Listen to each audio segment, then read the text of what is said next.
Well, you're familiar with the phrase or the concept of eating with your eyes. Just think about photos on the menu at your favorite restaurant. The organizers of one event wanted to create a unique experience around wine, food, and stories. They're taking sight out of the equation. Oh, it's going to be fun. Brian Freeman and Dwight Beckert are here to explain. Good morning, gents. How Hi, are it's you? nice to meet you. Wining in the dark is what this concept is called. Explain what that means.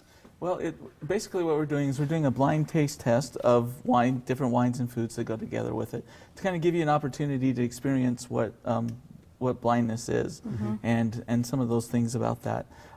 The event is to help raise funds, obviously, for a radio talking book service, the service basically is a really good service to help out those blind folks. I want to talk more about it, because yeah. I hadn't even heard about the service before we were getting ready for your visit. And I want to make sure our viewers know about it too, and if they want to get involved in it. We've got the blindfolds here. Right. So why blindfolded? I mean, is it about playing up the other senses, or is it about empathy? I mean, what is the main goal here? It's more to help empathize, I think. You have to have a little bit of empathy for those that are a little bit different than you are, I think, in some ways. And to experience what it's like to have that blindness. A lot of folks don't know what it's like to do that. You see a person with a white cane, you don't know how to react. Do I stay on the left side? Do I go on the right side? Just different things like that. And so this event is to help kind of raise awareness of that.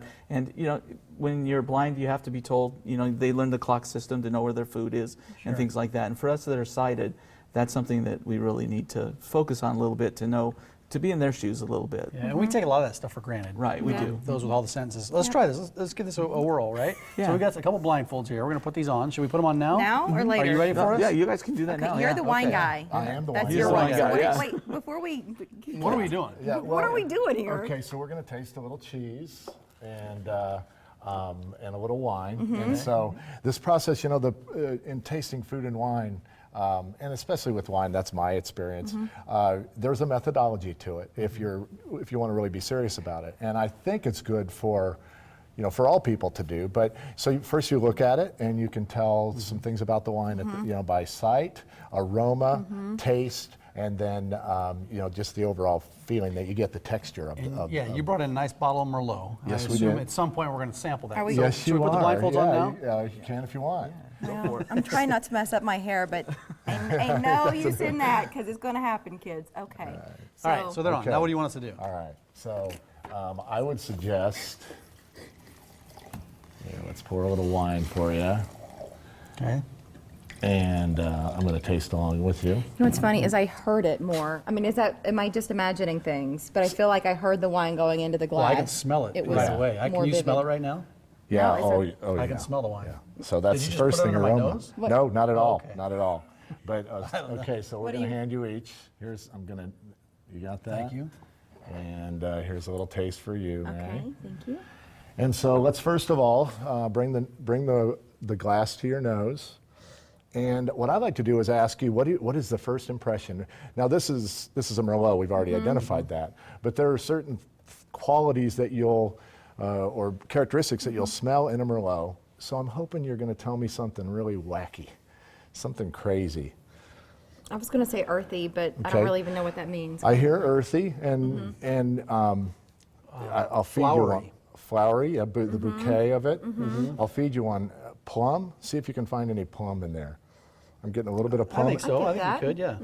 And maybe black fruit is another descriptor for the Merlot grape. So each grape variety is going to give you a different experience. Now there's no plum, there's no black fruit in this. This is 95% Merlot. Sure.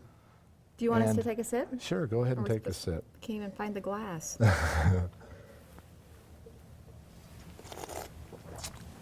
Give it a little suck through the air. Look like you know what you're doing on that. Very Now- tasty. I want to put the glass down, but I feel like I'm... So most wines are, When have you ever put a glass of wine? Oh, wow. Come on. most You're wines are hilarious. aged in oak barrels. So another thing that I definitely smelled as I tasted Can I this look wine, at you? sure, was a little vanilla. And so as I, Yeah, we'll just you keep like yours that on now. blind thing? Dave, you have to keep yours on, Mike. Oh, Sorry, okay. sorry, keep that on. Hey, Brian, Sorry, I'll keep my eyes shut. I want to talk about wine, Yeah. of course, but I also feel But like the service is we've really got what this such a is great about, yeah. opportunity to educate our viewers about what you do. Who do you serve most? Well, we do serve the blind and visually impaired. So, but the most we serve are probably perhaps seniors right now. who, because of some eye disease, are losing their eyesight, macular degeneration, and a lot of diabetics who have diabetic retinopathy. That's my case. And different people can read for the service. Are those volunteers Right, that you yeah. look for? We have a great set of volunteers, from kids in school that read on our children's hour to adults. I mean, we have a 97-year-old lady who walks to and from her apartment to our studios just to read. So. That's Whining in the Dark. It's March 20th at Nosh downtown. At Nosh Tickets Wine are Bar, yeah. $60. You can get yours by calling or logging on to rtbs.org. And we'd also encourage you to plug in with the organization. There's some information about where you'll find them if you can't make it to the event or you'd like to volunteer. Please do. We got to run. Brian, what do you want me to do while we go to break? Let's see. Walk towards me. Okay, and then we got to go. And right there. Okay, and then try some. We're gonna put a little, cheese, no, yeah. I'm gonna put Try a little some cheese we got right it. in there for you. We'll We be do right have to back. go. We'll be right back. I'll do this. Today.